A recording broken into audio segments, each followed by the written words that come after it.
ಲೇಖ.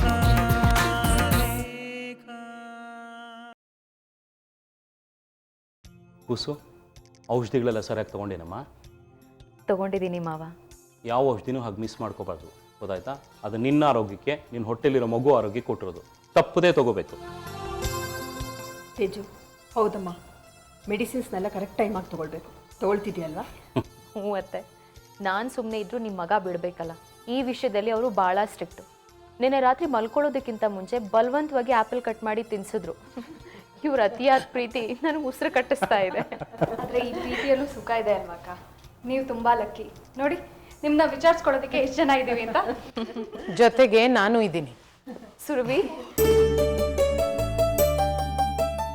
ತಂಗಿ ಪ್ರೆಗ್ನೆಂಟ್ ಅಂತ ಗೊತ್ತಾಗಿದ ತಕ್ಷಣ ಓಡ್ ಬಂದ್ಬಿಟ್ರಾ? ಮತ್ತೆ ಬರ್ದೇ ಇರಕ್ಕಾಗುತ್ತಾ? ಬರೀ ಕೈಯಲ್ಲಿ ಬಂದಿಲ್ಲ ನೀವು, ತುಂಬಾ ತಿಂಡಿ ತಂದಂಗಿದೆ. ಮತ್ತೆ ನನ್ನ ತಂಗಿ ಟ್ರೀಟ್ಮೆಂಟ್ ಮಾಡಬೇಡ್ವಾ? ಅದಕ್ಕೆ ಅವಳಿಗೆ ಇಷ್ಟವಾದ ಎಲ್ಲ ತಿಂಡಿ ಮಾಡ್ಕೊಂಡು ಬಂದಿದ್ದೀನಿ. ಒಳ್ಳೆ ಕೆಲಸ ಮಾಡಿದ್ಯಮ್ಮ. ನಿನ್ನ ತಂಗಿ ಹೆಸರು ಹೇಳ್ಕೊಂಡು ನಾನು ತಿನ್ಬಹುದು. ಸ್ವಲ್ಪ ಈ ಕಡೆನೂ ಕೊಟ್ಬಿಟ್ಟು ಹೋಗು. ಸತ್ಯದೇವ್, ತಮಾಷೆ ಸಾಕು. ಸುರಭಿ, ನಾವು ಇಷ್ಟೊತ್ತರೆಗೂ ತೇಜು ಹತ್ರ ಅದೇ ವಿಷಯನೇ ಮಾತಾಡ್ತಾ ಇದ್ದಿದ್ದು. ನಮಗಂತೂ ಎಷ್ಟು ಖುಷಿಯಾಗೋಗಿದೆ ಗೊತ್ತಾ? ತೇಜು ಪ್ರೆಗ್ನೆಂಟ್ ಅಂತ ಗೊತ್ತಾದಾಗ್ಲಿಂದನೂ ಮನೆಯಲ್ಲಿ ಒಂಥರ ಸಡಗರ, ಕಳೆ ಕಟ್ಬಿಟ್ಟಿದೆ. ಸಹಜ ಅಲ್ವಾ? ನಿಮ್ಮ ಮನೆಗೆ ಹೊಸ ಮೆಂಬರ್ ಬರ್ತಾ ಇದೆ, ಅದು ಸಹಜವಾಗಿ ನಿಮಗೆಲ್ಲ ಸಂತೋಷ ತಂದಿರುತ್ತೆ. ನೀವೆಲ್ಲ ಎಷ್ಟು ಥ್ರಿಲ್ ಆಗಿರ್ತೀರ ಅಂತ ನಾನು ಅರ್ಥ ಮಾಡ್ಕೋಬಲ್ಲೆ. ನನ್ನ ತಂಗಿ ಪುಣ್ಯ ಮಾಡಿದ್ಲು ನಿಮ್ಗಳನ್ನೆಲ್ಲ ಪಡೆಯೋದಕ್ಕೆ. ಇಲ್ಲಮ್ಮ, ಇಂಥ ಸೊಸೆನ್ ಪಡೆಯೋಕ್ಕೆ ನಾವು ಪುಣ್ಯ ಮಾಡಿದ್ದೀವಿ. We are lucky. ಅದು ದೊಡ್ಡ ಮಾತು. ಅವಳು ಎಲ್ಲ ಕಷ್ಟಗಳಲ್ಲೂ ಅವಳ ಜೊತೆಯಾಗಿ ನಿಂತು ಅವಳನ್ನು ಕಾಪಾಡಿದ್ದೀರ. ನಿಮ್ಮ ದೊಡ್ಡತನಕ್ಕೆ ತುಂಬ ಥ್ಯಾಂಕ್ಸ್. ನಿಮ್ಮ ಸಂಭ್ರಮದಲ್ಲಿ ನಾನು ಪಾಲು ತಗೊಳ್ಳೋಣ ಅಂತ ಬಂದಿದ್ದೀನಿ. Why not? ಎಷ್ಟೇ ಆಗಲಿ ನಿನ್ನ ತಂಗಿ ಅಲ್ವೇನಮ್ಮ? ನಮಗೆಷ್ಟು ಪ್ರೀತಿ ಇದೆಯೋ ಅಷ್ಟೇ ಪ್ರೀತಿ ನಿಂಗೂ ಇದೆ. ನೋಡು, ವಿಷಯ ತಿಳಿದ ತಕ್ಷಣ ಅವಳಿಗೆ ಏನು ಇಷ್ಟ ಎಲ್ಲ ಮಾಡ್ಕೊಂಡು ಬಂದಿದ್ಯಾ. ಇದರಲ್ಲೇ ಗೊತ್ತಾಗುತ್ತಲ್ಲಮ್ಮ ನಿನ್ನ ತಾಯ್ತನ ಎಷ್ಟು ದೊಡ್ಡದು ಅಂತ. ಅದು ಸಹಜನೇ ಅಲ್ವಾ? ಈ ಸಂಭ್ರಮ ಎಲ್ಲ ನೋಡೋದಕ್ಕೆ ನಮ್ಮ ಅಪ್ಪ ಅಮ್ಮ ಇರಬೇಕಿತ್ತು. ನಮ್ಮಪ್ಪ ಅಂತೂ ಮುಂಚೆನೇ ತೀರ್ಕೊಂಬಿಟ್ಟಿದ್ರು. ಆದಿತ್ಯ ಕಾಣೆ ಆದ ನೋವಲ್ಲಿ ನಮ್ಮಮ್ಮನೂ ಕಣ್ಮುಚ್ಚಿದ್ರು. ಈಗ ಅವಳಿಗೆ ತಾಯಿ ಸ್ಥಾನದಲ್ಲಿ ನಿಂತು ನಾನೇ ತಾನೇ ಮಾಡಬೇಕಾಗಿರೋದು. ನಮ್ಮಮ್ಮ ಇದ್ದಿದ್ರೆ ಇದೇ ಕೆಲಸ ಮಾಡಿರ್ತಿದ್ವಿ. ಅದಕ್ಕೆ ಅವಳನ್ನ ನೋಡೋಕೆ ಬರೋದ್ರ ಜೊತೆ ನಿಮಗೆ ಒಂದು ಅಹವಾಲನ್ನು ತಂದಿದ್ದೀನಿ. ಏನದು? ಏನಿಲ್ಲ, ಅವಳಿಗೆ 7 ತಿಂಗಳು ಕಳೆದ ಮೇಲೆ ಅವಳನ್ನ ನನ್ನ ಮನೆಗೆ ಕರ್ಕೊಂಡು ಹೋಗಿ ನಾನೇ ಆರೈಕೆ ಮಾಡ್ತೀನಿ. ಅವಳ ಡೆಲಿವರಿ ಅಲ್ಲೇ ಆಗಬೇಕು, ಖರ್ಚೆಲ್ಲ ನಂದೇ. ಈಗ ಅವಳಿಗೆ ನನ್ನ ಮನೆನೇ ತಾನೇ ತವ್ರ ಮನೆ. ತುಂಬ ಸಂತೋಷನಮ್ಮ. ಅದ್ರ ಬಗ್ಗೆ ನಾವು ಆಮೇಲೆ ಯೋಚನೆ ಮಾಡೋಣ, ಅದಕ್ಕಿನ್ನೂ ತುಂಬ ಟೈಮ್ ಇದೆ. ಮೊದಲು ತೇಜಸ್ವಿನಿಗೆ ನಮ್ಮ ಮನೆಯಲ್ಲಿ ಎಲ್ಲ ಥರ ಆರೈಕೆನೂ ಆಗಲಿ. ನಮಗೂ ನಮ್ಮನೆ ಮಗು ಅನ್ನೋ ಅಕ್ರೆ ಇರುತ್ತಲ್ವಮ್ಮ? ಆದರೆ ನೋಡು, ನಂದೇನೂ ಇಲ್ಲ ಮಗು. ಹೋಮ್ ಮಿನಿಸ್ಟರ್ ಆರ್ಡರ್ ಆದಮೇಲೆ ನಾನೇನು ಹೇಳೋಕ್ಕಲ್ಲ. ನಾನು ರಬ್ಬರ್ ಸ್ಟ್ಯಾಂಪ್ ಅಷ್ಟೇ. I am helpless. ಹಾಂ ಸುರಭಿ, ಇವತ್ತು ನೀನು ಹಾಗೆ ಹೋಗೋ ಹಾಗೆ ಇಲ್ಲ. ನಮ್ಮನೆಯಲ್ಲಿ ಊಟ ಮಾಡ್ಕೊಂಡೇ ಹೋಗಬೇಕು, ಸರಿನಾ? ನೋಡಿ, ಇದು ಹೋಮ್ ಮಿನಿಸ್ಟರ್ ಆರ್ಡ್ರು, ಇದನ್ನು ಮೀರೋ ಹಾಗಿಲ್ಲ. ನೀವೇ ಮೀರೋ ಹಾಗಿಲ್ಲ ಅಂದಮೇಲೆ ನಾನಂತೂ ಮೀರೋ ಹಾಗೆ ಇಲ್ಲ. ಸರಿ ಸತ್ಯದೆ, ಒಂದು ನಿಮಿಷ ಬನ್ನಿ ಒಳಗಡೆ.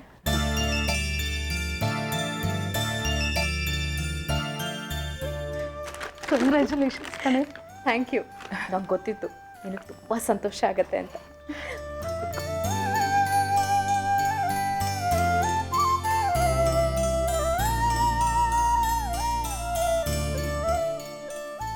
ನಾನಂತೂ ಕಾಯ್ತಾ ಇದ್ದೆ ಈ ದಿನ ಯಾವಾಗ ಬರುತ್ತೋ ಅಂತ.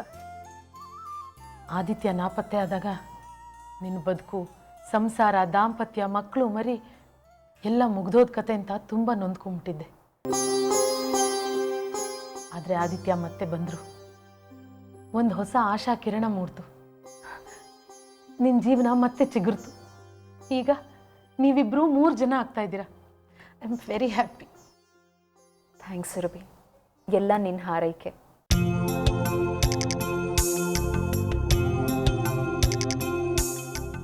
ಅಕ್ಕ ತಂಗಿ ಎಮೋಷನ್ ಇವತ್ತಿಗೆ ಮುಗಿಯತ್ತಾ? ಹಾಂ ಆದಿತ್ಯ ಬನ್ನಿ, ತುಂಬ ಖುಷಿ ಆಯಿತು. ನನಗಂತೂ ಅದರ ಡಬ್ಬಲ್ ಖುಷಿಯಾಗಿದೆ. ಈ ಭೂಮಿ ಮೇಲೆ ಇಲ್ಲ ನಾನು. ಹೀಗೆ ಇರಿ ಆದಿತ್ಯ, ನಿಮ್ಮ ಸಂಸಾರ ಚೆನ್ನಾಗಿರಲಿ. ಖಂಡಿತ ಇನ್ನು ಮುಂದೆ ನಾವಿಬ್ರು ಚೆನ್ನಾಗಿರ್ತೀವಿ. ಯಾವುದೇ ಶಕ್ತಿ ನಮ್ಮಿಬ್ರನ್ನ ದೂರ ಮಾಡೋದಕ್ಕಾಗಲ್ಲ. ಅಷ್ಟು ನಂಬಿಕೆ ಇಡಿ ನನ್ನ ಮೇಲೆ. ನಿಮ್ಮ ಜೊತೆ ಊಟಕ್ಕೆ ನಾನು ಜಾಯ್ನ್ ಆಗ್ತಾ ಇದ್ದೆ, ಆದರೆ ಸ್ವಲ್ಪ ವರ್ಕ್ ಇದೆ, ಹೊರಡಬೇಕು. ತೇಜು ಬರ್ತೀನಿ. ಆದಿತ್ಯ ತುಂಬ ಬದಲಾಗಿದ್ದಾರಲ್ಲ ಈಗ. ಹೌದು ಸುರಭಿ, ಆದಿತ್ಯ ತುಂಬ ಬದಲಾಗಿದ್ದಾರೆ. ನಾನು ಅಂದರೆ ತುಂಬ ಪ್ರೀತಿ ಅವ್ರಿಗೆ. ಇದಕ್ಕೆಲ್ಲ ಕಾರಣ ನನ್ನ ಹೊಟ್ಟೆಲಿರೋ ಮಗು. ನೋಡು, ಆ ಮಗು ಇನ್ನೂ ಹೊರಗೆ ಬಂದಿಲ್ಲ, ಆಗಲೇ ಎಷ್ಟೆಲ್ಲ ಒಳ್ಳೇದು ನಡೀತಾ ಇದೆ. ಅನಿರುದ್ಧೇನು ಪಿತೂರಿ ನಡೆಸ್ತಿಲ್ಲ ತಾನೆ? ಅನಿರುದ್ಧ್ ಪಿತೂರಿ ಮಾಡೋದನ್ನು ನಿಲ್ಲಿಸಿಲ್ಲ, ಹಾಗಂತ ನಾನು ಸುಮ್ಮನೆ ಬಿಟ್ಟಿಲ್ಲ. ಆದಿತ್ಯನ ಅನಿರುದ್ಧಿಂದ ದೂರ ಇರೋದಕ್ಕೆ ಹೇಳಿದ್ದೀನಿ, ಬುದ್ಧಿ ಹೇಳಿದ್ದೀನಿ. ಅವರೀಗ ಅನಿರುದ್ಧನ ಸಂಪರ್ಕದಲ್ಲಿಲ್ಲ, ಕುಡಿಯೋದನ್ನು ಕೂಡ ನಿಲ್ಲಿಸಿದ್ದಾರೆ. ಇನ್ನು ಮುಂದೆ ಕುಡಿಯೋದಿಲ್ಲ ಅಂತ ಪ್ರಾಮಿಸ್ ಕೂಡ ಮಾಡಿದ್ದಾರೆ. ಅದೇ ಸಮಾಧಾನ ನನಗೆ. ಟಚ್ ವುಡ್, ಇದು ಹೀಗೆ ಇರಲಿ. ಅನಿರುದ್ಧ ಏನು ಪಿತೂರಿ ಮಾಡದೇ ಇರೋ ಥರ ನೋಡ್ಕೊ. ಖಂಡಿತ ಸುರಭಿ. God bless you. ನಿನಗೆ ಅಂತ ನಿನಗೆಲ್ಲ ಇಷ್ಟವಾದ ತಿಂಡಿ ಮಾಡ್ಕೊಂಡು ಬಂದಿದ್ದೀನಿ, ತಿನ್ನು. ನಿನಗೆ ಒಳ್ಳೇದಾಗಲಿ ತೇಜು, ನಾನು ಮನಸಾರೆ ಹಾರೈಸ್ತೀನಿ.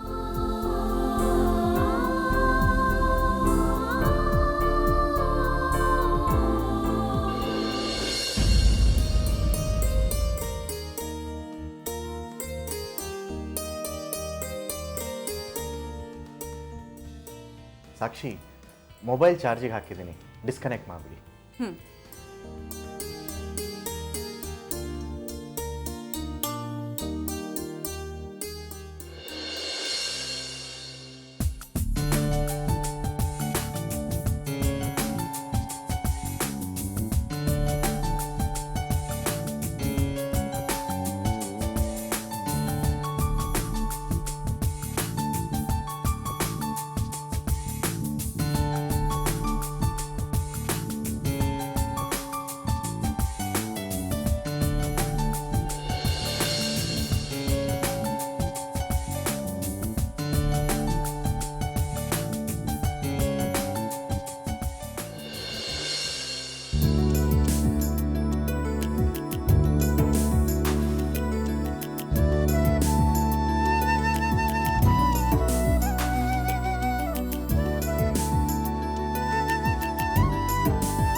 ನಾವು ಸಂತೋಷದಲ್ಲಿದ್ದಾಗ ಸಂಗೀತನ ಎಂಜಾಯ್ ಮಾಡ್ತೀವಿ.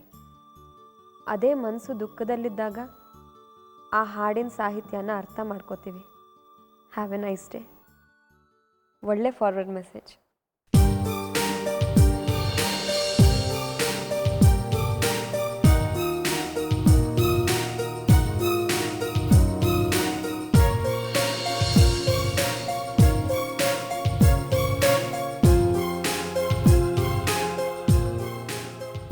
ಸಾಕ್ಷಿ, ಮೊಬೈಲ್ ಫುಲ್ ಚಾರ್ಜ್ ಆಗಿದೆಯಾ? ಹಾಂ, ಫುಲ್ ಚಾರ್ಜ್ ಆಗಿದೆ, ತಗೊಳ್ಳಿ.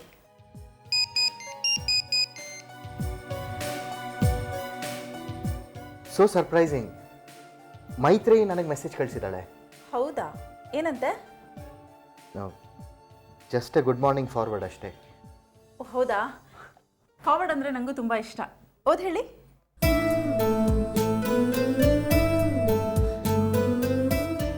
ನಾವು ಮನಸ್ಸಿನ ಪ್ರಶ್ನೆಗಳಿಗೆ ಉತ್ತರ ಹುಡುಕೋ ಹೊತ್ತಿಗೆ ಜೀವನ ಕ್ವೆಶನ್ ಪೇಪರ್ನ ಚೇಂಜ್ ಮಾಡಿರುತ್ತೆ. ಗುಡ್ ಮಾರ್ನಿಂಗ್ ಹೀಗಂತ ಕಳಿಸಿದ್ದಾಳೆ. ಫಾರ್ವರ್ಡ್ ತುಂಬ ಚೆನ್ನಾಗಿದೆ. ಅಲ್ಲ, ನನಗೆ ಒಂದು ಆಶ್ಚರ್ಯ ಆಗ್ತಿರೋದು, ಇಷ್ಟು ದಿನ ನಾವು ಕಾಂಟ್ಯಾಕ್ಟಲ್ಲೇ ಇರಲಿಲ್ಲ, ಈಗ all of a sudden message ಕಳಿಸಿದ್ದಾಳೆ ಅಂದರೆ ನನಗೆ ಅದೇ ಆಶ್ಚರ್ಯ ಆಗ್ತಿರೋದು. ಓಹೋ, ಏನು ಸಾಹೇಬ್ರು ತುಂಬಾ ಫಾಸ್ಟಾಗಿ ಹೋಗ್ತಿರೋ ಹಾಗಿದೆ. ಏನು ರೀ ಸಾಕ್ಷಿ ನೀವು? ಇನ್ನೇನು ಮತ್ತೆ, ಫ್ರೆಂಡ್ಶಿಪ್ ಅಂತ ಸುಮ್ಮನೆ ಇದ್ದರೆ ಒಬ್ರಿಗೊಬ್ರು ಆಗಲೇ ಮೆಸೇಜ್ ಕಳಿಸ್ಕೊಳ್ಳೋದಕ್ಕೆ ಶುರು ಮಾಡಿಬಿಟ್ಟಿದ್ದೀರಾ? ರೀ ಪ್ಲೀಸ್, ನಾನು ಯಾವ ಮೆಸೇಜು ಕಳಿಸಿಲ್ಲ, ಅವಳೇ ನನಗೆ ಮೆಸೇಜ್ ಕಳಿಸಿರೋದು. ಯಾರಿಗೆ ಗೊತ್ತು, ನೀವು ಕಳಿಸಿ ಡಿಲೀಟ್ ಮಾಡಿರಬಹುದು. ನೀವು ನನ್ನ ಮಾತು ನಂಬಲ್ವಾ ಹಾಗಾದರೆ? ಇತ್ತಪ್ಪ, ಇಷ್ಟು ದಿನ ನಿಮ್ಮನ್ನ ಸಾಕ್ಷಾತ್ ಶ್ರೀರಾಮಚಂದ್ರ ಅಂದ್ಕೊಂಡಿದ್ದೆ. ಈಗ ನೋಡಿದ್ರೆ ಕಾಂಟ್ಯಾಕ್ಟ್ ಜೋರಾಗ್ತಾ ಇದೆ. ನಾನು ಬೆಳಿಗ್ಗೆಯಿಂದ ನಿಮ್ಮ ಎದುರುಗಡೆನೇ ಓಡಾಡ್ತಾ ಇರ್ತೀನಿ. ನನಗೆ ಗುಡ್ ಮಾರ್ನಿಂಗ್ ಹೇಳಲ್ಲ, ಫೋನ್ನಲ್ಲಿ ಆಗಲೇ ಗುಡ್ ಮಾರ್ನಿಂಗಾ? ಇರಲಿ ಇರಲಿ. ಪ್ಲೀಸ್, ನಿಮ್ಮ ಅಪ್ಪ ಅಮ್ಮ ಕೇಳಿಸ್ಕೊಂಡ್ರೆ ನನ್ನ ಬಗ್ಗೆ ಏನು ಅನ್ಕೋತಾರೆ? ನನ್ನನ್ನು ಚೀಪ್ ಅಂತ ಮಿಸ್ಟೇಕ್ ಮಾಡ್ಕೊಳ್ಳಲ್ವಾ? ಪ್ರತ್ಯಕ್ಷವಾಗಿ ನೋಡಿದ್ರು ಪ್ರಮಾಣಿಸಿ ನೋಡಬೇಕು ಅಂತಾರೆ. ಸುಮ್ಮನೆ ನನ್ನ ಮೇಲೆ ಆರೋಪ ಹೊರಿಸಬಾರ್ದು. ಏನ್ರಿ ಪ್ರೇಮ್, ಇಷ್ಟಕ್ಕೆ ಸೀರಿಯಸ್ ಆಗ್ಬಿಟ್ರಾ ನೀವು? ನಾನು ನಿಮ್ಮ ಕಾಲು ಎಳಿತಾ ಇದ್ದೀನಿ ರೀ, ಅಷ್ಟು ಗೊತ್ತಾಗಲ್ವಾ ನಿಮಗೆ?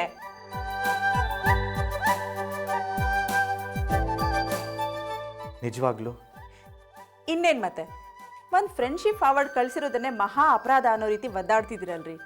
ಅದನ್ನು ತಪ್ಪಾಗಿ ತಿಳ್ಕೊಳ್ಳೋ ಅಷ್ಟು ನ್ಯಾರೋ ಮೈಂಡೆಡಾ ನಾನು? ಥ್ಯಾಂಕ್ ಯು ಸೋ ಮಚ್ ಸಾಕ್ಷಿ, ನನ್ನನ್ನು ಇಷ್ಟೊಂದು ಅರ್ಥ ಮಾಡ್ಕೊಂಡಿದ್ದೀರಲ್ಲ. ಬರೀ ನನಗೆ ಥ್ಯಾಂಕ್ಸ್ ಹೇಳಿದ್ರೆ ಏನು ಬಂತು? ನೀವು ಒಂದು ಮೆಸೇಜ್ ಕಳಿಸಿ. ಏನು ಅಂತ ರಿಪ್ಲೈ ಮಾಡಲಿ? ಅಯ್ಯೋ ರಾಮ, ಲವ್ ಮಾಡ್ತಿದ್ದೋರು ನೀವು, ನಿಮಗೆ ನಾನು ಹೇಳ್ಕೊಡ್ಬೇಕಾ? ಥ್ಯಾಂಕ್ಸ್ ಅಂತ ಹೇಳಿ ಒಂದೊಳ್ಳೆ ಮೆಸೇಜ್ನ ನೀವು ಫಾರ್ವರ್ಡ್ ಮಾಡಿ. ಬೇಡ, ಅವಳು ನನಗೆ ಮೆಸೇಜ್ ಕಳಿಸಿದ್ದಾಳೆ, ನಾನು ಸುಮ್ಮನೆ ಆಗ್ಬಿಡ್ತೀನಿ. ಯಾಕೆ ಅಷ್ಟೊಂದು ಗಿಲ್ಟ್ ಕಾಡ್ತಿದ್ಯಾ ನಿಮ್ಮನ್ನ? ಪ್ಲೀಸ್, ನೀವು ಮತ್ತೆ ಶುರು ಮಾಡ್ತಾ ಇದ್ದೀರಾ. ಮತ್ತೆ ನಿಮ್ಮ ಮನ್ಸು ಕ್ಲಿಯರ್ ಆಗಿದೆ ಅಂದರೆ ಆ ಮೆಸೇಜ್ಗೆ ಒಂದು ರಿಪ್ಲೈ ಕಳಿಸಿ. ಇಲ್ಲ ಇನ್ನೂ ಗಿಲ್ಟ್ ಕಾಡ್ತಿದೆ ಅಂದರೆ ಹಾಗೆ ಸುಮ್ಮನಿದ್ಬಿಡಿ. ನೋಡಿ, ನನ್ನ ಮನಸ್ಸಿನಲ್ಲಿ ಆ ಥರದ್ದು ಯಾವ ಫೀಲಿಂಗ್ಸು ಇಲ್ಲ. ನೀವು ಆ ಥರ ಮಿಸ್ಟೇಕ್ ಮಾಡ್ಕೊಳ್ಳೋದಾದರೆ ಈಗ ನಿಮ್ಮ ಮುಂದೆನೇ ನೋಡಿ, ಮೈತ್ರೇಯಿಗೆ ಒಂದು ಮೆಸೇಜ್ ಕಳಿಸ್ತೀನಿ.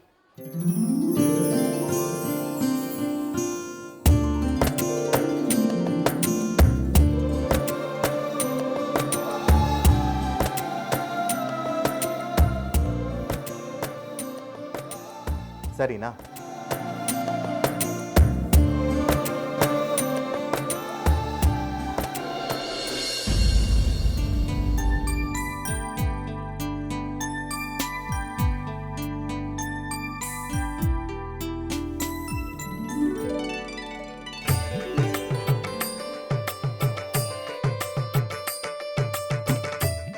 ಆದಿ, ತುಂಬ ಚೆನ್ನಾಗಿದೆ. ಎಲ್ಲಿಂದ ತಂದ್ರಿ? ಅದೆಲ್ಲ ಬೇಡ, ನಿಂಗೆ ಇಷ್ಟ ಆಯ್ತಾ? ತುಂಬ ಇಷ್ಟ ಆಯಿತು. ಇಷ್ಟು ಮುದ್ದಾಗಿದೆ.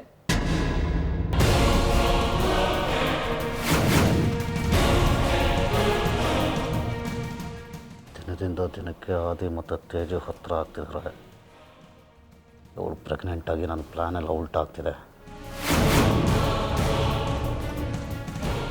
ಆದಿತ್ಯ ನನ್ನ ಕೈ ತಪ್ಪು ಹೋಗ್ತಾ ಇದ್ದಾನೆ. 3 ಹೊತ್ತು ಅವಳು ಸೇರಿಗೆ ಹಿಡ್ಕೊಂಡು ಸುತ್ತುತ್ತಾ ಇದ್ದಾನೆ. ಏನು ಮಾಡೋದು?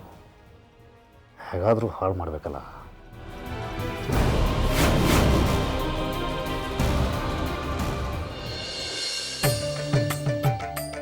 ತಿಜು, ನಮ್ಮ ಮಗುನು ಇಷ್ಟೇ ಮುದ್ದಾಗಿರ್ಬೋದಲ್ಲ? ಖಂಡಿತ, ನನ್ನ ಮಗು ಮುದ್ದಾಗೇ ಇರತ್ತೆ. ತಿಜು, ಇಂಥ ಮುದ್ದಾದ ಮಕ್ಕಳುಗಳ ಫೋಟೋ ನಮ್ಮ ರೂಮ್ ತುಂಬ ಹಾಕಬೇಕು ಅಂತ ನನ್ನ ಇಷ್ಟ. ಆ ಫೋಟೋಗಳನ್ನ ನೋಡ್ತಾ ನೋಡ್ತಾ ನಮಗೂ ಅಂಥದ್ದೇ ಒಂದು ಮಗು ಬಿಟ್ಬಿಡ್ಬೋದು. ನಾನು ಡಿಸ್ಟರ್ಬ್ ಮಾಡ್ಬೋದಾ? ಜಾನು ಬಾ. ಇಲ್ಲಿ ನೋಡು, ನಿಮ್ಮ ಬಾವ ಮಗುವಿನ ಫೋಟೋ ತಂದಿದ್ದಾರೆ. ಎಷ್ಟು ಚೆನ್ನಾಗಿದೆ ಅಕ್ಕ, ತುಂಬ ಮುದ್ದಾಗಿದೆ. ಇದನ್ನೆಲ್ಲ ನೋಡ್ತಾ ಇದ್ರೆ ನಂಗೆ ಹಳೇದೇ ನೆಪಕ ಬರ್ತಾ ಇದೆ.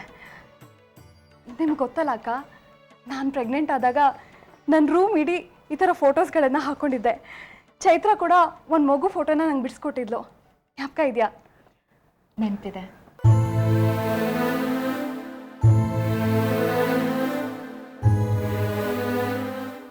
ಆದರೆ ಋಣ ಇರಲಿಲ್ಲ ಅನಿಸುತ್ತೆ.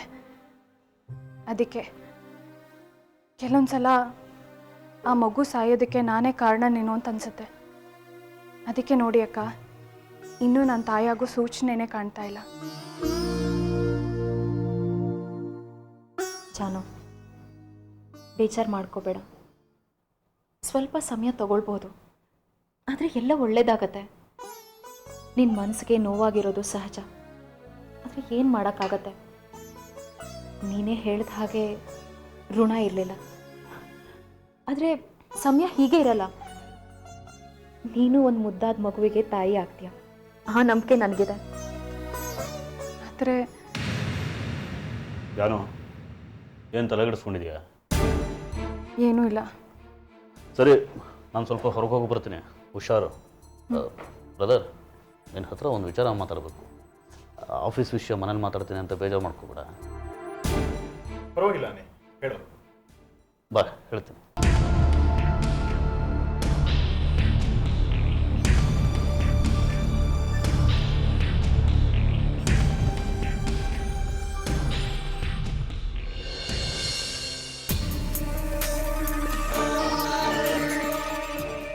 ಏನನಿ ಏನೋ ಆಫೀಸ್ ವಿಷಯ ಅಂತ ಹೇಳ್ತಾ ಇದ್ದೆ? ಆಫೀಸ್ ವಿಷಯ ಏನಿಲ್ಲ ಬ್ರದರ್. ನೀನು ಇಷ್ಟೊಂದು ನಮ್ಮೂರು ಗಂಟೆ ಆದರೆ ಹೇಗೆ? ಇಲ್ವಲ್ಲ, ಯಾಕೆ? ನನ್ನನ್ನು ಕ್ಯಾರೆ ಅಂತನೂ ಇಲ್ಲ. ನೆನ್ನೆ ಫೋನ್ ಮಾಡಿದ್ರೆ ರಿಸೀವ್ ಮಾಡೋದು ಬಿಡ್ವಾ? ಅದು ಅನಿ ನಂಗೆ ಗೊತ್ತಾಗಿಲ್ಲ ಕಣೋ. ಯಾಕೆ ಬ್ರದರ್, ಅವಾಯ್ಡ್ ಮಾಡ್ತಿದ್ಯಾ ನನ್ನ? ಇಲ್ಲ ಕಣೋ, ನಾನು ನಿನ್ನನ್ನು ಯಾಕೆ ಅವಾಯ್ಡ್ ಮಾಡಲಿ? ಅಲ್ಲ, ನನ್ನನ್ನು ಮೀಟ್ ಮಾಡಬೇಡ ಅಂತ ನಿನ್ನ ಹೆಂಡತಿ ಏನಾದರೂ ಹೇಳ್ಕೊಟ್ಟಿದ್ದಾಳ ಹೇಗೆ? ಖಂಡಿತ ಇಲ್ಲ ನೀ. ಅವಳು ಯಾಕೆ ಹಾಗೆ ಹೇಳ್ತಾಳೆ? ಏನೋ ರೀಸನ್ ಇರ್ಬೋದು. ಅಷ್ಟಿಲ್ಲದೆ ನನ್ನನ್ನು ಮೀಟ್ ಮಾಡೋದು ಬಿಟ್ಟಿದ್ಯಾ ನೀನು? ಖಂಡಿತ ಇಲ್ಲ. ನಿನ್ನೆ ನೀನು ಫೋನ್ ಮಾಡಿದ್ದು ನಂಗೆ ಗೊತ್ತಾಗಿಲ್ಲ ಕಣೋ ನೀ. ಏನದು ವಿಷಯ? ಆಫೀಸಲ್ಲೂ ಮಾತಾಡೋಕ್ಕಾಗಿಲ್ಲ.